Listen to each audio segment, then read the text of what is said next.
اعوذ باللہ من الشیطان الرجیم بسم اللہ الرحمن الرحیم۔ السلام علیکم، میں ہوں نوید اور آپ دیکھ رہے ہیں میرا یوٹیوب چینل نوید وائس۔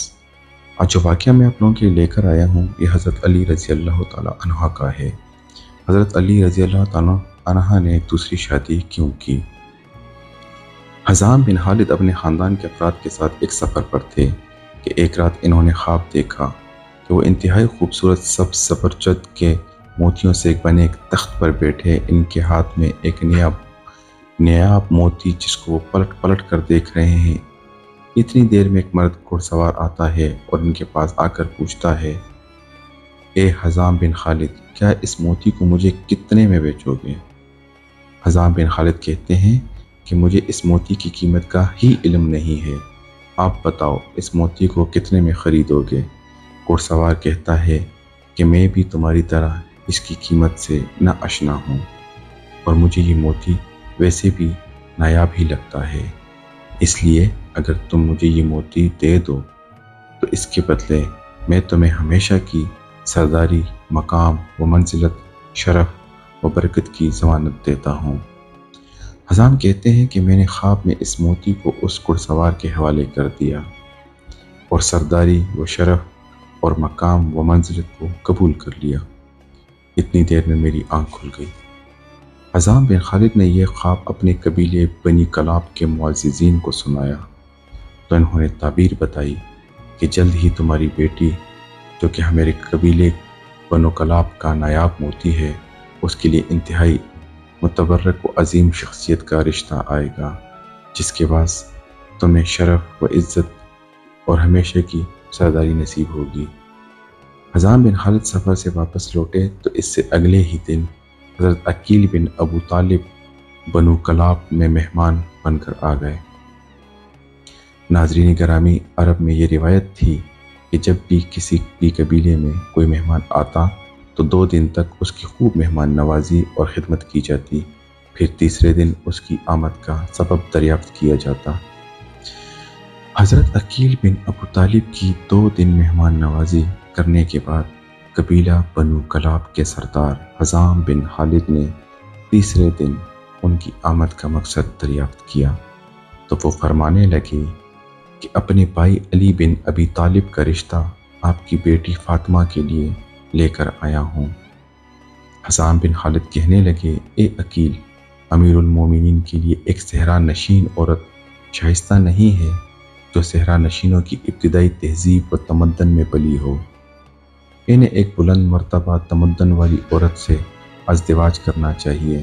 اور ان 2 تمدنوں کے درمیان فرق ہے۔ عقیل نے ان کے کلام کو سننے کے بعد کہا، جو کچھ آپ کہتے ہیں اس سے امیر المومنین باخبر ہیں اور ان اوصاف کے باوجود وہ ان سے رشتہ ازدواج قائم کرنا چاہتے ہیں۔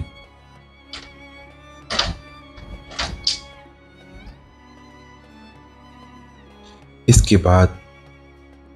کے بعد البنین کے والد نے نہیں جانتے تھے کہ کیا کہیں، اس لیے حضرت عقیل سے مہلت چاہی تاکہ بیٹی کی ماں ثمامہ بنت سہیل اور خود بیٹی سے پوچھ لے، اور جناب عقیل صاحب سے مخاطب ہو کر کہا، میں اپنی بیٹی اور بیوی سے اس بابت مشورہ کر لوں۔ ام البنین کے باپ جب اپنی بیوی اور بیٹی کے پاس گئے تو دیکھا کہ ان کی بیوی ام البنین کے بالوں میں کنگھی کر رہی تھی۔ حزام بن خالد کمرے میں داخل ہوئے اور ان سے حضرت علی کو قبول کرنے کے بارے میں سوال کیا اور کہا، کیا تم ہماری بیٹی کو امیر المومنین کی شریک حیات بننے کے لائق جانتی ہو؟ جان لو کہ ان کا گھر مرکز علم و حکمت اور آداب کا گھر ہے۔ اگر تم اپنی بیٹی کو اس گھر کی خاتمہ بننے کے لائق جانتی ہو تو ہم اس سے رشتے کو قبول کر لیں گے، اور اگر اس کے لائق نہیں جانتی ہو تو انکار کر دیں گے۔ ناظرین گرامی، حضرت عقیل علم و انصاف کے ماہر تھے، اس لیے دختر رسول حضرت طیبہ طاہرہ فاطمہ سلام اللہ علیہ کے بعد جب حضرت علی شیر خدا نے محسوس کیا کہ بچوں کی دیکھ بھال اور کرداری کے امور کے لیے ایک عورت کی ضرورت ہے تو آپ نے اپنے ماہر انصاف بھائی حضرت عقیل کو فرمایا، میرے لیے ایک ایسی عورت کا انتخاب کیجیے جو شجاع اور دلیر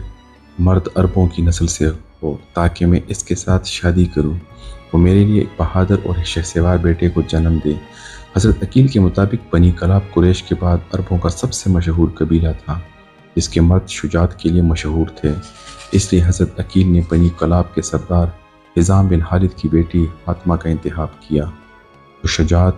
بہادری اور گھڑسواری میں ماہر تھی۔ پھر جب حضرت عقیل نے حزام سے رشتہ مانگا اور حزام نے اپنی بیوی سے پوچھا